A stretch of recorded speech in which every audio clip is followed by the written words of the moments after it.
Halo, pernah nggak sih Anda ngerasa bimbang gitu?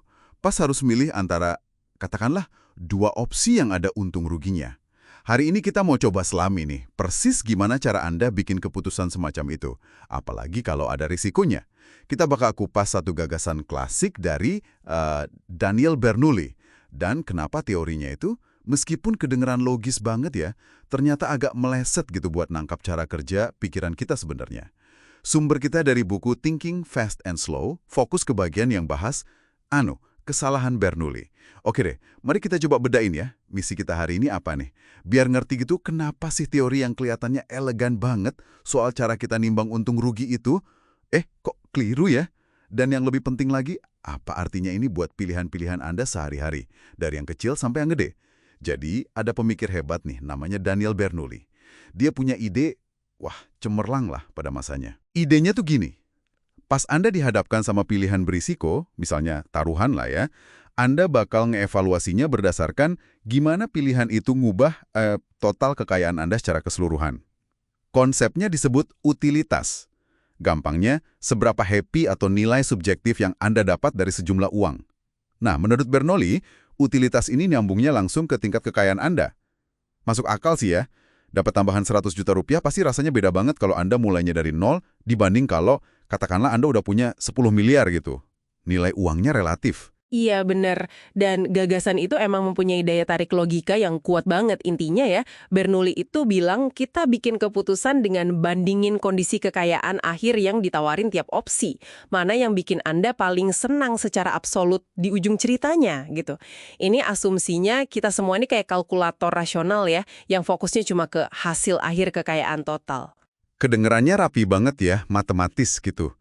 Tapi, tunggu dulu deh. Apa bener ini cara kita mikir sehari-hari? Apalagi buat untung rugi yang ya nggak drastis-drastis amat ngubah hidup? Disinilah Kahneman sama Tversky masuk. Seperti yang dijelasin di buku itu.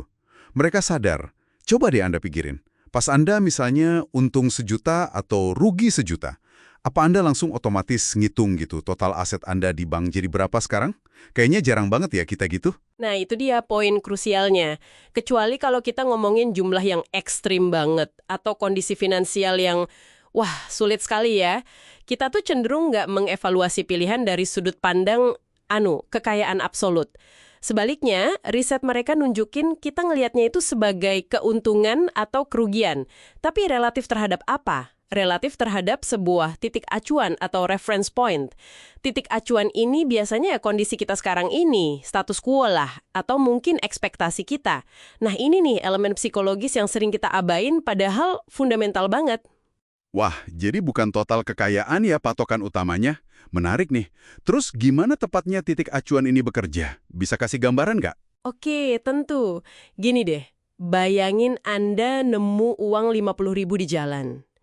Kalau Anda barusan aja kehilangan dompet isinya 500.000, nemu 50.000 itu mungkin, nggak bikin senang sama sekali ya. Malah mungkin nambah sebel gitu. Tapi nih, kalau Anda lagi ngerasa bokek banget, terus tiba-tiba nemu 50.000, wah rasanya kayak dapat durian runtuh kan? Jumlah uangnya sama persis, 50.000. Tapi perasaan Anda beda banget. Kenapa? Karena titik acuan Anda beda. Yang satu abis kehilangan banyak, yang satu ngerasa nggak punya apa-apa.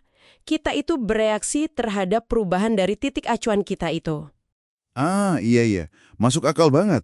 Jadi ini lebih ke perasaan untung atau rugi dari posisi kita sekarang ya. Terus apalagi yang ditemuin Kahneman sama Tversky soal perasaan ini? Mereka nemuin sesuatu yang penting banget perasaan kita terhadap untung dan rugi itu, nggak simetris. Nggak seimbang gitu. Rasa sakit karena kehilangan sejumlah uang itu biasanya terasa jauh lebih kuat daripada rasa seneng karena dapat uang dengan jumlah yang sama. Secara kasar nih ya, riset nunjukin rasa sakit karena rugi 1 juta itu bisa kerasa, 2 kali lipat lebih intens dibanding rasa seneng karena untung 1 juta. Fenomena ini dikenal sebagai loss aversion atau ya keengganan terhadap kerugian. Wow, 2 kali lipat. Pantesan ya. Kita kayaknya cenderung lebih hati-hati gitu buat ngehindarin rugi daripada ngejar untung. Tepat sekali. Dan ini dia inti dari kesalahan Bernoulli tadi. Teorinya yang elegan itu gagal ngitungin 2 faktor psikologis kunci ini. pentingnya si titik acuan, reference point, sama sifat asimetris perasaan kita ke untung rugi, loss aversion. Fokusnya Bernoulli kan cuma di keadaan kekayaan akhir. Dia ngabain gimana perjalanan emosional kita buat nyampe ke keadaan itu. Apakah lewat untung atau lewat rugi dari titik awal kita. Itu ngaruh banget ke keputusan kita. Makanya, ngukur utilitas kekayaan cuma dari reaksi orang ke taruhan kecil-kecilan itu bisa jadi ya kurang pas sasaran. Oke. Jadi, kesimpulan penting nih yang bisa Anda ambil dari sini apa dong? Teori Bernoulli ya bagus sih, logis. Tapi, nggak sepenuhnya pas sama cara kerja otak kita yang lebih emosional dan kontekstual ya. Intinya, otak Anda itu nggak terlalu peduli berapa total harta Anda pas ditawarin untung kecil. Yang penting tuh sensasi menang atau kalah dari posisi Anda sekarang. Ini semacam bias fundamental gitu ya, yang ngaruh ke keputusan finansial sampai pilihan sehari-hari Anda. Iya, betul. Dan ini ngebawa kita ke satu pemikiran penutup nih buat Anda renungkan. Kalau cara kita nilai pilihan itu begitu bergantung sama titik acuan kita saat ini, yang mana titik acuan ini bisa aja berubah ya karena suasana hati, ekspektasi, atau bahkan cara pilihan itu disajikan ke kita. Seberapa stabil sih sebenarnya preferensi Anda dari waktu ke waktu?